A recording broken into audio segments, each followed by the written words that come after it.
Les cures de vitamines sont-elles vraiment utiles pour garder la forme en hiver?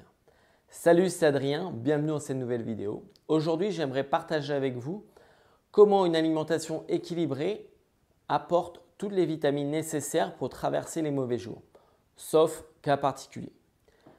Un cachet de vitamine C pour booster ses défenses immunitaires, une ampoule de vitamine D pour solidifier ses os, une gélule de vitamine D pour faire le plein d'énergie. Avec l'arrivée des mauvais jours, c'est le grand retour des cocktails de compléments alimentaires, souvent perçus comme des alliés incontournables de l'hiver. En témoigne le chiffre d'affaires français de ce marché en plein essor, évalué à plus d'1,8 milliard d'euros l'année dernière, soit près de 6% de plus qu'en 2016. Pourtant, les vitamines que l'on trouve dans le commerce n'ont aucune action préventive ou curative. Ces produits, qui sont des compléments alimentaires et non des médicaments, n'ont d'ailleurs pas le droit d'afficher de telles allégations ni de faire croire que l'alimentation n'apporte pas suffisamment de vitamines.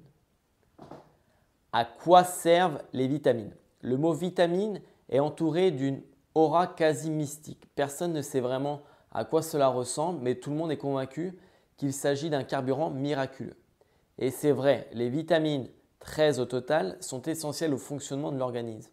Sur le papier, la réalité est toutefois moins épique. Biologiquement, chaque vitamine joue le rôle d'un transporteur pour des réactions chimiques bien définies au sein des cellules.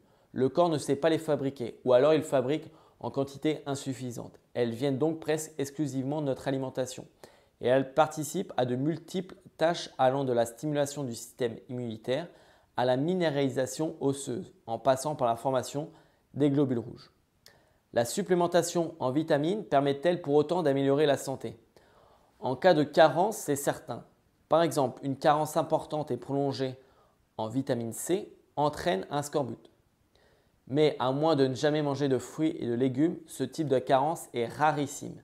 Il arrive d'avoir un léger déficit en telle ou telle vitamine, mais celui-ci est généralement transitoire et n'a pas de répercussions sur la santé. Par contre, certaines maladies comme la maladie de Crohn nécessitent une supplémentation préventive en certains minéraux et vitamines. Chez une personne en bonne santé, une alimentation équilibrée et diversifiée suffit normalement à couvrir tous les besoins. Attention, il ne s'agit pas de dire que la supplémentation en vitamines est toujours inutile. Dans certains cas, elle est même indispensable. Les femmes qui souhaitent avoir un enfant ou enceintes reçoivent systématiquement de la vitamine B9 afin de réduire le risque de malformations neurologiques chez le fœtus. Autre exemple, tous les nourrissons reçoivent de la vitamine K pour prévenir le risque de maladies hémorragiques. Enfin, il est recommandé aux personnes qui suivent un régime végétalien de se supplémenter en vitamine B12 car celui-ci se trouve exclusivement dans les aliments d'origine animale. La vitamine C, peu ou pas efficace contre le rhume, c'est une idée qui a la vie dure. La vitamine C permettrait d'aider le corps à lutter contre le rhume. Or, une vaste étude a montré que la prise de vitamine C ne permet pas d'empêcher de tomber malade. Faut-il prendre ou non de la vitamine D en hiver? Elle joue un rôle important dans la minéralisation osseuse, entre autres, et a la particularité d'être synthétisée au niveau de la peau sous l'effet des UV mis par le soleil.